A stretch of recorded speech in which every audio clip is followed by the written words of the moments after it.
everything changes. Hey, what is up, guys? I'm Matt Bergstrom, aka DeadMattB, and welcome back to the DeadMattB channel. As you can see, the setup is still temporary. There's a lot of things going on. We just sold the house, which is amazing. I'm moving out between the 31st of May and the 4th of June, so it's very soon, and I can't wait to just get rid of this entire mess that's going on and just start anew in an apartment and really just continue grinding on my projects and my dream that I'm working towards. So today I'm gonna make a different video. It's not gonna be a regular video. I'm gonna give some tips about studying in college because if there's something that I know well, it's studying. I've been studying, well, for most of my life. Since I was 6 years old, I've been in school and I've never stopped going to school since. So we got an exciting video coming up, but this video is not like studying for high school or elementary school. The tools that you have in university and in college are different from the tools you have in high school. But nevertheless, these techniques will still work if you have the tools. I forgot to put my watch on, but now it's on, so let's go. So I like to break subjects down into two different types: the numbers type and the fact type. So maybe not every subject can be classified or categorized into these two types, but many of them can. So for example, in the numbers type, we got mathematics, of course, and we got physics, we got probability theory, we got economics, and all of these things that just involve a lot of calculations, formulas, whatever. Those things belong in the numbers category. They are a number type subject. The other type is called fact subjects because they involve a lot of facts. You just have to remember a lot of things to show the examiner what you know on the test. Now, for example, this could be history, this could be database technology, this could be religion, this could be geography. All of these things, we just need to know facts, and they are a little bit more tricky than the number type subject. So I'm going to tell you guys how to study for these two different types and what approach I have used throughout my college education and what I've learned in my 2 years in college, but also what I've learned from my previous years. As I said, I've been studying since I was 6 years old, so you get a couple of years of training and finding the correct technique to study for you. Now, I'm not saying that my technique will work for everyone. However, I have felt they have been massively effective, in particular in college. So do try them out and see how they work. So how do you study for a numbers type subject like physics or mathematics? Well, I learned this one the hard way. When I was in high school, I just brute force went through every exercise in the book and just put the work in, and it worked. I got great results because I put a lot of work in. I did basically every exercise in the entire mathematic book. But it was not efficient, like not efficient at all. I could achieve the same results with a lot less work and still have the same knowledge, sadly. But I've learned this new technique that has worked incredibly well for me. And I learned it from a TA, a teacher assistant, this year in college. And he's a very talented instructor. And he taught me in multiple variable calculus. And I had the privilege to be close to him the entire subject, like the entire course. So I had 2 months probably intensely where I studied for this multiple variable calculus, and I had him by my side. And I asked him a lot of questions, and he gave me this incredible tip of how to study to numbers type subjects. And the tip is the following. Numbers type subjects like mathematics, physics, probability theory, and economics are all based on calculations. Now, calculations are almost always standardized. Very often, there's things you do based of a situation. Let's say you want to calculate the volume of something. Well, there's a formula for that.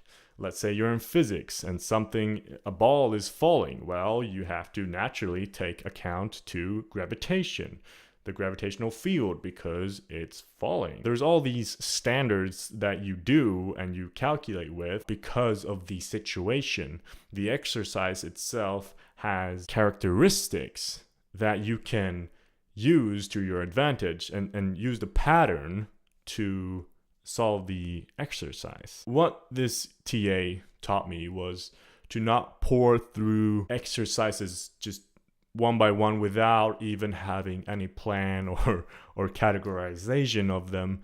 And, thinking about it, it was pretty stupid just to do things exercise by exercise and not even thinking what the content of each exercise was. The idea is to look through all the exercises you have the option to work with. For me, we have access to previous exams, and these work very well because they allow you to get a good picture of how the exam may look like based on previous years. You may only have access to a book full of exercises, and well, then you have to use the book and use this technique in the book. But the technique is that you categorize the exercises in, for example, like 5 or 6 previous exams. And for that, well, I don't know the measurement in the book, but if you have access to previous exams,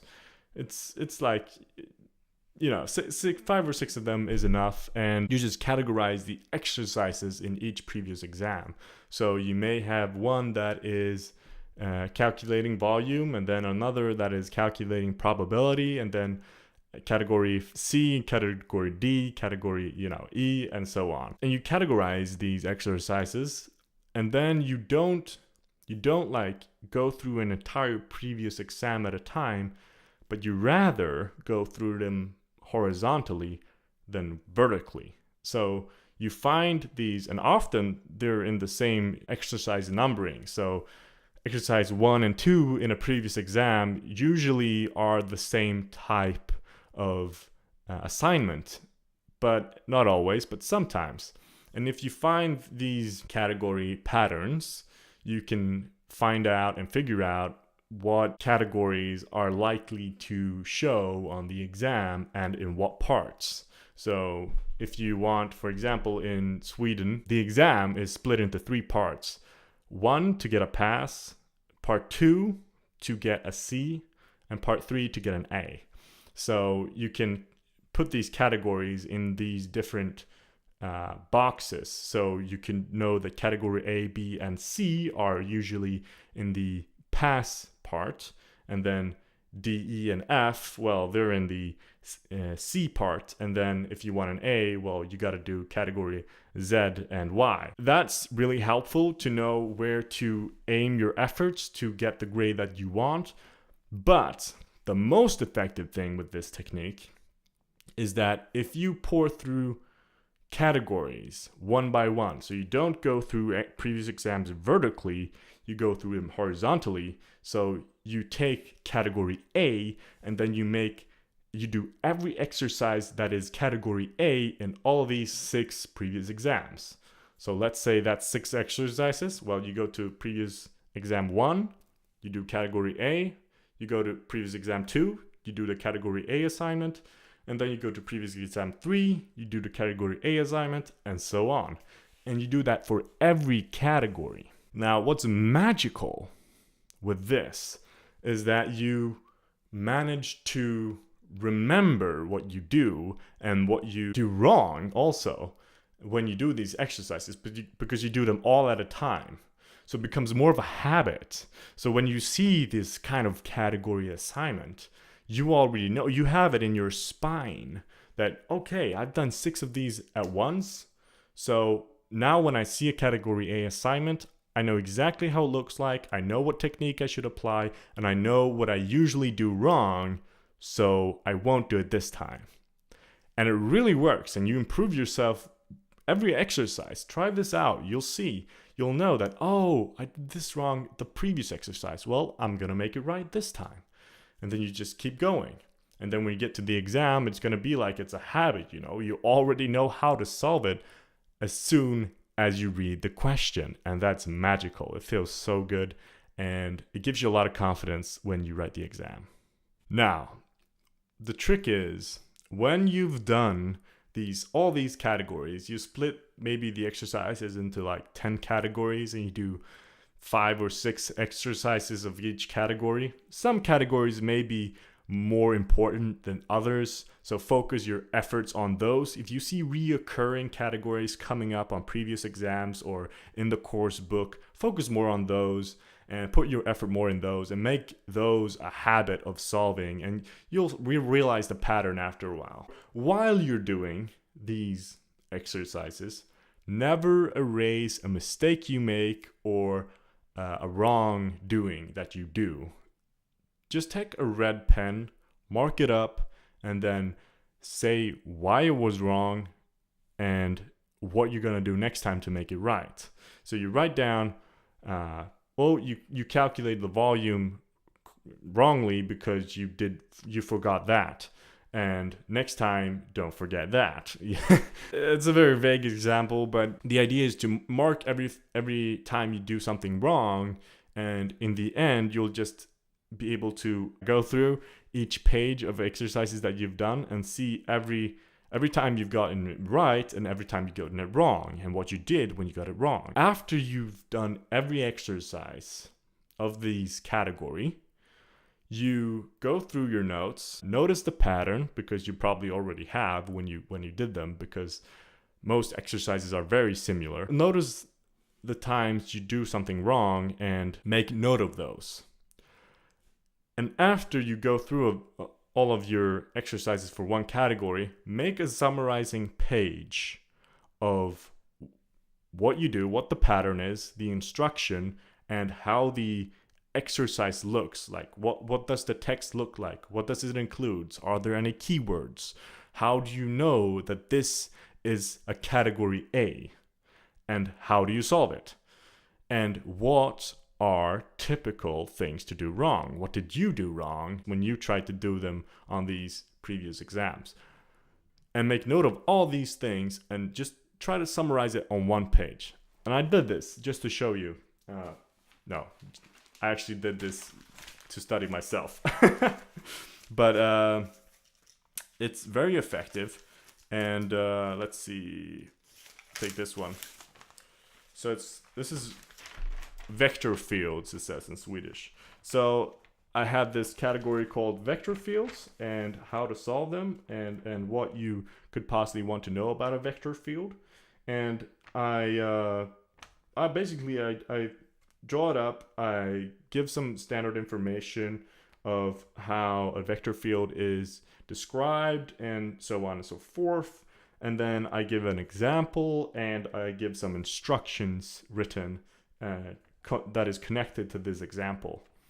And after you've done a summarization of the category, well, you're pretty much good to go.